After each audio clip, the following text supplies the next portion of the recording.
The Canal du Midi was only one of dozens of projects Louis XIV built in his lust for power and glory.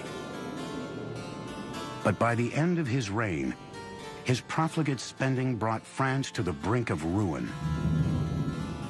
His autocratic rule and huge debts would sow the seeds of revolt a century later. In 1789, the monarchy was deposed by the French Revolution. King Louis XVI and Marie Antoinette had their heads cut off in the Place du Roi. But the reign of terror would turn in on itself, and Danton and Robespierre and the other fathers of the French Revolution would either be murdered in their bathtub or die by the guillotine themselves. And out of this chaos would come a young, brilliant general from Corsica who would lead France into a new era of empire. 1795. A young officer from a small Mediterranean island is about to make his first bid to seize power. Paris is reeling from 3 years of bloody turmoil in the wake of the French Revolution. His reign would capture the imagination of the French people and launch him onto the world stage as one of the greatest conquerors in history. His name is Napoleon Bonaparte.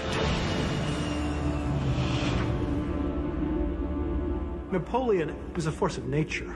Audacity was his middle name. Napoleon imposed himself upon Europe with such force that he goes down in the annals with Caesar and few others.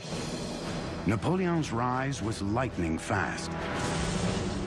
From the head of the Army of the Interior to commander-in-chief of the forces in Italy in just 1 year.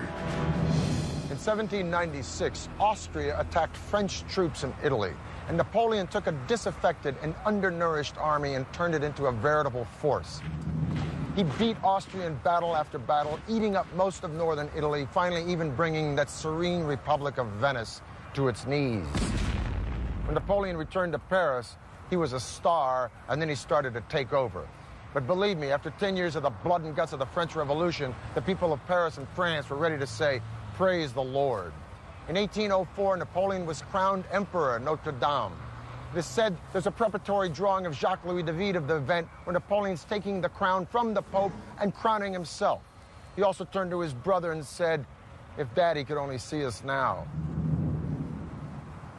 Now, with his astounding ego, it's interesting that Napoleon was averse to creating monuments to himself, but he created one, 70,000 tons of stone in the shape of an arch, modeled on the Arch of Titus in the Forum of Rome.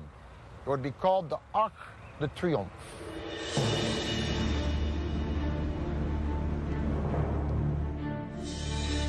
In 1809, Napoleon chose architect François Chalgrin's design for his triumphal arch. For a site, Napoleon decided on the end of the Avenue des Champs-Élysées, in the Place de l'Étoile. The structure would consist of a simple arch with a vaulted passageway, 98 feet high and 49 feet wide. In all, 164 feet high and 148 feet wide. The arch would be twice as big as its inspiration in Rome. At the base of the arch's pillars are 4 huge relief sculptures commemorating the Revolutionary and Napoleonic Wars. The view of that grand arch, standing majestically like a crown atop the most celebrated street in Paris, had power and glory written all over it. Napoleon was a self-made man, and that's in many ways what much of the revolution stood for, was that kind of brash individualism which took people's breath away. By 1812, Napoleon had conquered most of Europe, but then the boy bit off more than he could chew. He invaded Russia. And the rest, as we say, is history. Poor supply trains, harsh winters, the resiliency of the Russian people, Napoleon was defeated, forced to abdicate, and exiled to the island of Elba.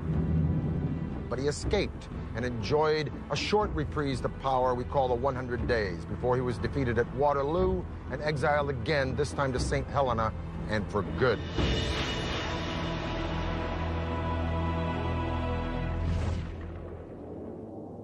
Perhaps in respect and awe that the French felt for Napoleon, they continued the work on the Arc de Triomphe until it was finished in 1836. And the Arc de Triomphe would stand as the emblem of France until a wiry, bizarre skeleton of a building made out of iron would change the idea of an urban skyline forever. The Arc de Triomphe would tower over Paris for another 50 years before succumbing to a spire that would seize the imagination of the world. In 1889, Paris would build itself one of the most memorable and daring monuments on Earth, the Eiffel Tower. Napoleon was not short. At 5 feet 6.5 inches, he was even slightly taller than the average Frenchman of the 19th century. In the years after Napoleon's defeat, France survived 3 bloody revolutions in its turbulent move away from kings and emperors toward democracy. The 1880s marked the zenith of the French Empire, a colonial superpower covering 1/3 of Africa, Indochina, and a wide swath of the Caribbean.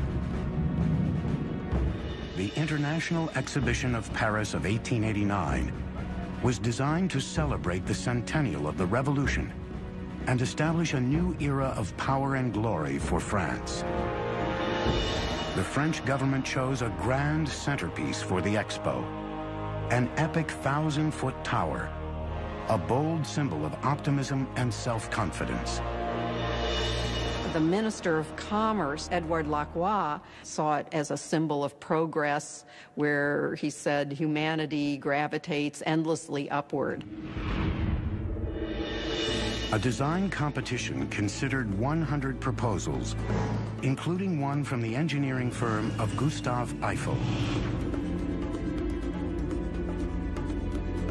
Since the 1830s, engineers had been trying to build such a tower without success.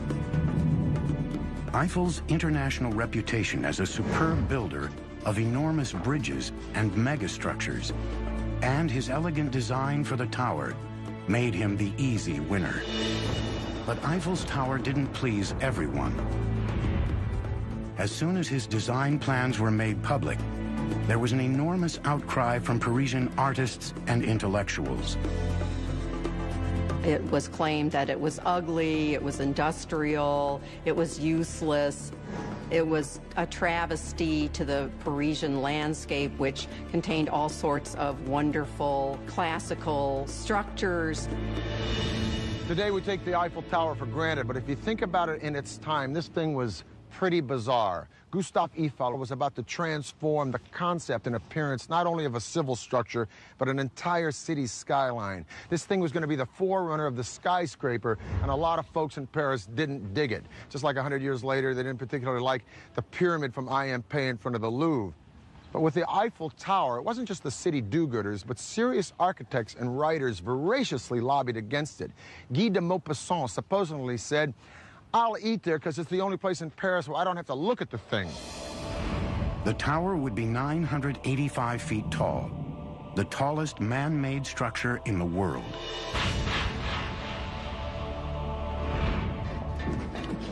In January 1887, Eiffel broke ground at the Champ de Mars on the left bank of the Seine and hit his first problem. Soil samples for the site of the 2 piers along the river were wet and soft, a serious obstacle for a 7,000-ton tower. Eiffel's solution? An innovative approach to anchoring his massive tower. For the riverside foundations, he sunk airtight iron chambers, or caissons, so workers could excavate below the water level right down to a solid rock footing. The foundations were set on the diagonal, so the tower's 4 massive columns would exert their thrust at right angles to the foundation blocks. Eiffel displayed his genius for innovation in his design for the cylindrical shoes that hold the columns. In each, he placed a hydraulic piston so he could align the columns precisely once they were erected. Eiffel now faced the single greatest challenge of all: wind. His solution would chart the course for all future skyscraper technology. The biggest names of 20th century architecture would all follow in his footsteps. Eiffel was a leading authority in the aerodynamics of high frames, but even he was building into the unknown. Eiffel utilized a series of lattice-trussed piers, precisely calculated with incurving edges to mitigate the effects of wind. He designed the tower so that it would never sway more than 4 to 5 inches in the strongest wind.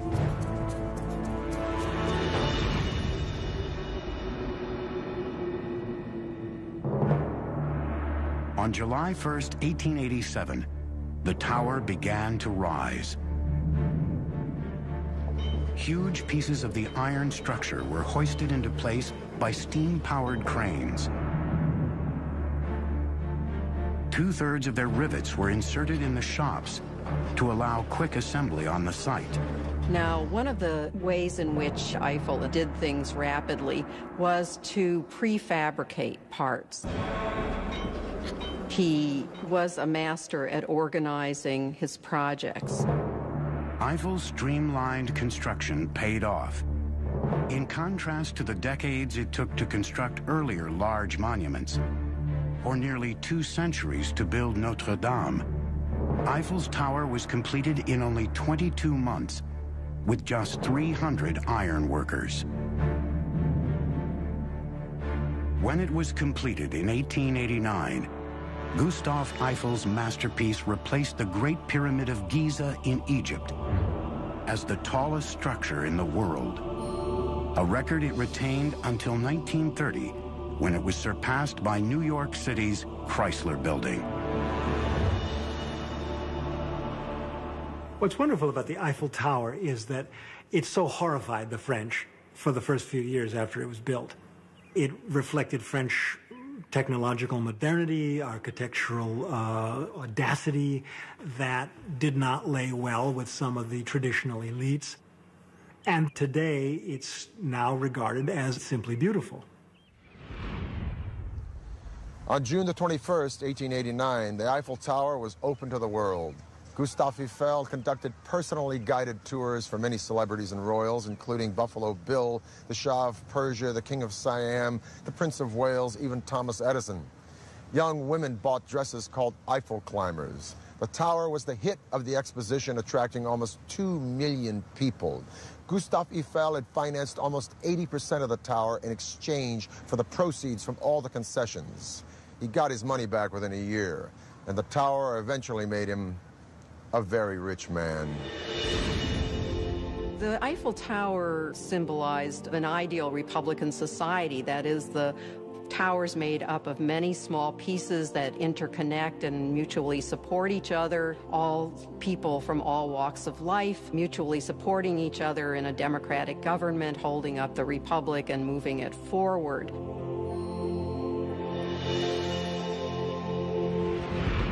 In spite of the cranky cab drivers of Paris, I love this town and I love France.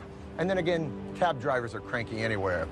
If I could go back in time, a few things at the top of my wish list would be to hang out for a weekend at Versailles with Louis XIV, or sip a coffee with one of my own personal heroes, Victor Hugo, or watch Cézanne paint or Rodin sculpt. As it is, I'm quite content to take my coffee looking up at Notre Dame, or staring at the stained glass of Chartres Cathedral, or gazing up at the Eiffel Tower.